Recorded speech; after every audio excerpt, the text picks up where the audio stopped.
Well, I was hoping to pack up dry, but everything is covered in thick dew. But that's okay, because, to reference my pocket guide to forecasting again, frost and dew. If there is a heavy frost or dew late in the evening or early in the morning, the weather will likely remain good for up to 12 hours. That sounds nice.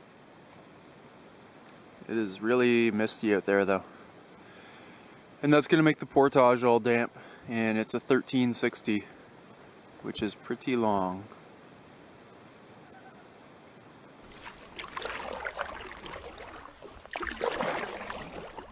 It's not quite 7 and I'm on the water, so making good time. Should be a nice cool portage, 1360 meters, and then into Dunlop Lake, where as long as they don't have a headwind, should be no problem. I think I have maybe 4 kilometers or so, maybe 5 to cover on that lake. And it's a Sunday, and so I'll probably run into some boats on Dunlop, but it doesn't matter. Going out today. And then checking email and voicemail and such. And if I don't have any job interviews or anything I need to head back for, I'll be starting another trip this afternoon.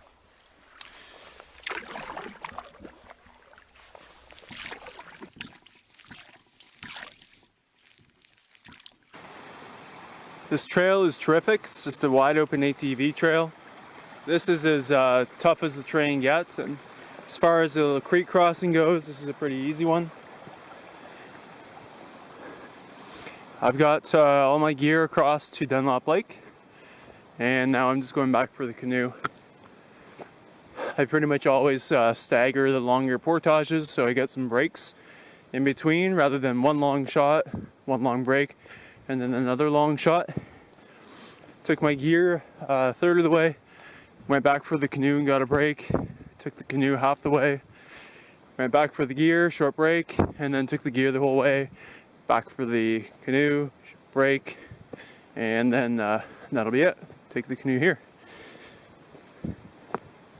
Just helps with stamina, especially if you're like me and you have one meat meal per trip quite often, maybe 2. Right now the only bad part about the portage is the mosquitoes, which are not even bad by regular standards.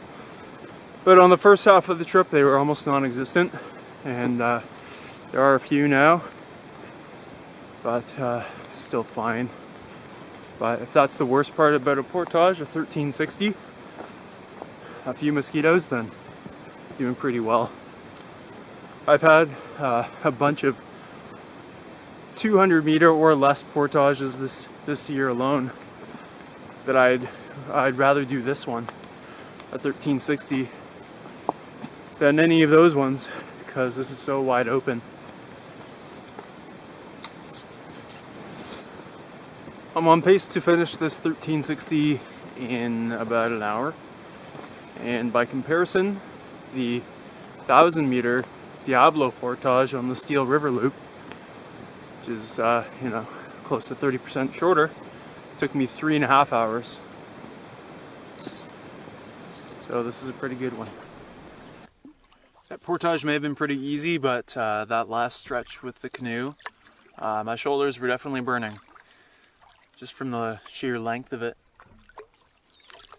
But I'm on Dunlop Lake now, and it's still very overcast and foggy. Fog's it's so thick it's just condensing, and it's almost the same as mist. I can't see very far, but I can see the shoreline, so I can easily follow it to get back to the car. Yeah, it's about 5 kilometers.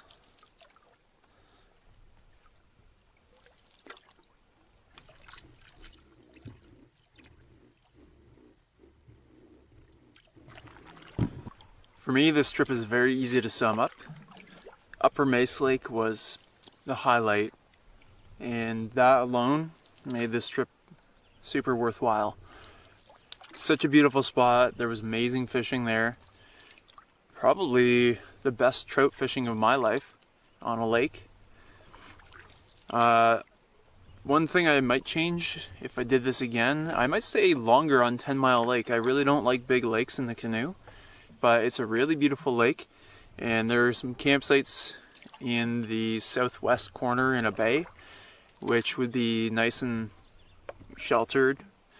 The swimming would be beautiful there. It would be kind of chilly water, but beautiful, clear, crystal water. So I would probably camp there, and then I would spend a lot of time on Upper Mace. Lower Mace is decent as well, but not as good fishing. I still got into 2 Lakers, and I lost one other one in a pretty short amount of time. I didn't get to fish much there because of the weather. Yeah, you can get into some Lakers there. But all my fish on this trip have been caught on both Mace Lakes. I haven't caught anything trolling anywhere else.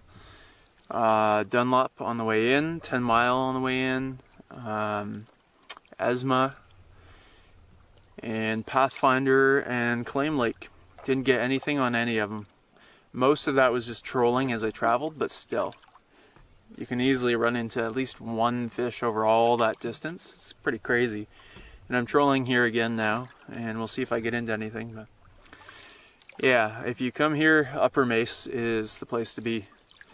Next time I might do the northern loop as well. There's you can go further up from 10 Mile, up through a series of lakes, trout lakes as well, that go up to Flack Lake, and then you go west on Flack Lake and then back down through more trout lakes. That section is supposed to be difficult. The portages are mucky and steep, I've heard.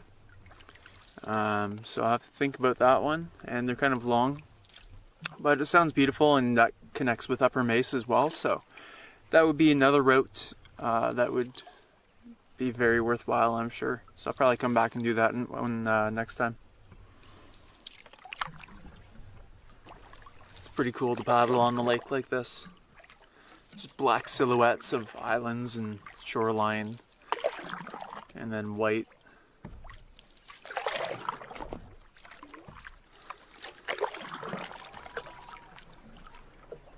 Dunlop Lake is really beautiful right now.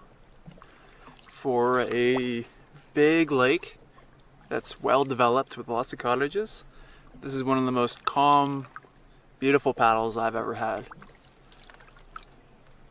You'd almost think you're in Muskoka too. They're nice, a lot of them are nice big cottages. Not that that's the kind of cottage I would want, but still they are nice.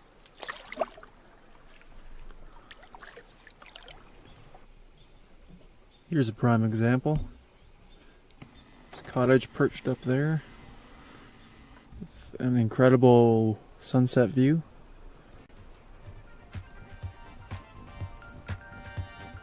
Hey, it's your boy Jay with the latest fashions. Here on the third and final installment of Fashion Week on Backcountry Angling Ontario. Today we've got another shirt all the way from China, and it is really high fashion. It's blue, buttons, and is sure to impress the lady in your life. Perfect for driving or the construction site. You choose. And wait for it. Bonus feature. It's got a fish insignia on the back. Wow. But seriously, I love this shirt right now because, well, it's new and it's very comfortable, but it smells like laundry, which I just love. Putting on a clean shirt after a trip just feels amazing. Feel human again. For the drive today, I've got my old CD case. I just moved my stuff out of my place in Lindsay, and right now it's just in storage. So, oh yeah, I forgot to mention, I'm currently a vagrant. If you have a couch you would like to offer me, I would be interested. Yeah, I'm looking for a job after my program, and it just didn't make sense to sign up for a new lease or go into a new place, so I'm just camping until I find a job. Anyway, I've got my old CDs that I unpacked, and lots of hilarious old stuff in here. Here's what I'm working with right now, Mix 2. Some good stuff. Anyway, it's hilarious to listen back to all this stuff from my teenage years. Some pretty embarrassing music on here.